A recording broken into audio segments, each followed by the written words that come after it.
গত কয়েকদিন ধরে ঝটিকা মিছিলের মাধ্যমে রাজনীতিতে সক্রিয় হওয়ার চেষ্টা করছে নিষিদ্ধ আওয়ামী লীগ। সে আওয়ামী লীগকে নিয়ে আজ সকালে খুব বড় একটা খবর দেখলাম বিবিসি বাংলায়।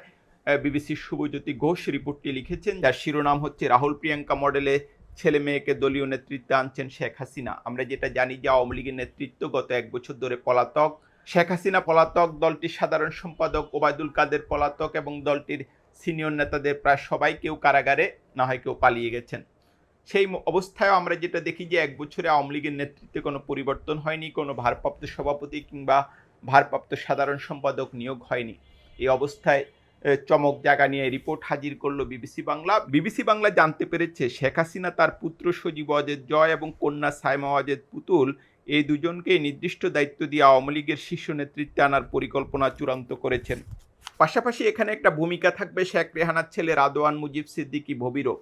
এবং বিবিসি বাংলার যে রিপোর্টে যেটা বলা হয়েছে যে ভারতের কংগ্রেস যে মডেলে রাহুল গান্ধী এবং প্রিয়াঙ্কা গান্ধীকে রাজনীতিতে নিয়ে এসেছেন এবং দলের শীর্ষ পর্যায়ে বসিয়েছেন, অনেকটা সেই মডেল অনুসরণ করেই আওয়ামী লীগের এই নেতৃত্ব চূড়ান্ত হচ্ছে।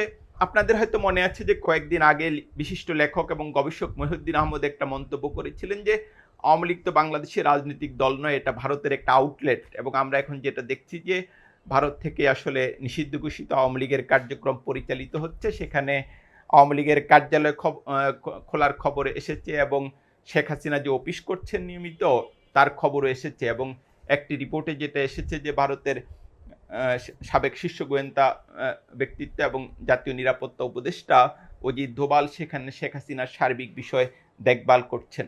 আমরা যেটা দেখছি যে ভারতের আউটলেট, ভারতের মডেলেই বাংলাদেশে এখন নেতৃত্ব নির্বাচন করছে। আরেকটা যেটা খুবই উল্লেখযোগ্য যে বাংলাদেশের যে পরিবারতন্ত্র বা দাসতন্ত্র, যে শুধু একটি পরিবার থেকেই সবাই নেতা নির্বাচিত হবেন, তার একটা নতুন মডেল আবার আওয়ামী লীগ উপস্থাপন করলো আমাদের সামনে। এবং আওয়ামী লীগের নিশ্চিতভাবে বহু ত্যাগী নেতা রয়েছেন।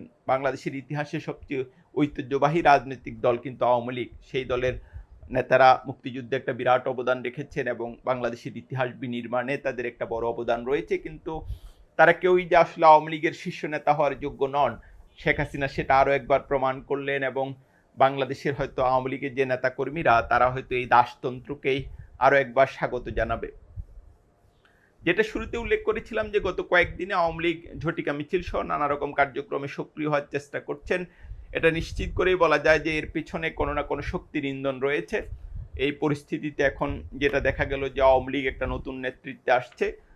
সজীব ওয়াজেদ জয়ের কথা আরেকটু বলে নেই যে তিনি কিন্তু মার্কিন যুক্তরাষ্ট্রের নাগরিক এবং আমরা যেটা জানি যে আগে তিনি একাধিকবার বলেছেন যে তিনি রাজনীতিতে ইন্টারেস্টেড নন। এবং আমরা যেটা দেখি সজীব ওয়াজেদ জয়ের যে বোন এবং শেখ হাসিনার কন্যা সাইমা ওয়াজেদ পুতুল, তিনিও কখনো রাজনীতি করেছেন এরকম কোনো তথ্য আমাদের হাতে নেই।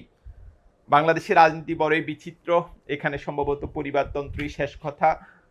তার আরও একটা নমুনা আমরা দেখতে পেলাম এবং একজন মার্কিন নাগরিক দেখা যাবে যে বাংলাদেশের একটি রাজনৈতিক দলের নেতৃত্ব দিচ্ছেন, সেটাও সম্ভবত ঘটতে চলেছে।